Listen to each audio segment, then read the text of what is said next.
ഉണ്ടായത് തന്നെ വീണ്ടും ഉണ്ടാകുന്നു, ചെയ്തത് തന്നെ വീണ്ടും ചെയ്യുന്നു. സൂര്യന് കീഴെ പുതിയതായൊന്നുമില്ല. പുതിയതെന്ന് പറയാൻ എന്തുണ്ട്? യുഗങ്ങൾക്ക് മുമ്പ് തന്നെ ഇതുണ്ടായിരുന്നു. കഴിഞ്ഞതൊന്നും ആരും ഓർക്കുന്നില്ല. വരാനിരിക്കുന്നവയെ അവയ്ക്ക് ശേഷം വരാനിരിക്കുന്നവർ ഓർമ്മിക്കുകയില്ല. സഭാപ്രസംഗകനായ ഞാൻ ജെറുസലേമിൽ ഇസ്രായേലിന്റെ രാജാവായിരുന്നു. ആകാശത്തെങ്കീഴിൽ സംഭവിക്കുന്നതെല്ലാം ജ്ഞാനത്തോടെ ആരാഞ്ഞറിയാൻ ഞാൻ പരിശ്രമിച്ചു. വ്യഗ്രതയോടെ ചെയ്യാൻ ദൈവം മനുഷ്യനെ ഏൽപ്പിച്ച ജോലി എത്ര ക്ലേശകരമാണ്.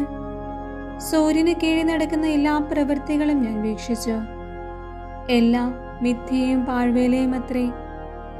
വളഞ്ഞത് നേരെയാക്കാൻ ആർക്കും കഴിയുകയില്ല. ഇല്ലാത്തത് എണ്ണുക അസാധ്യം. ജെറുസലേമിൽ എനിക്ക് മുൻപുണ്ടായിരുന്ന എല്ലാ രാജാക്കന്മാരെക്കാൾ അധികം ജ്ഞാനം ഞാൻ സമ്പാദിച്ചു.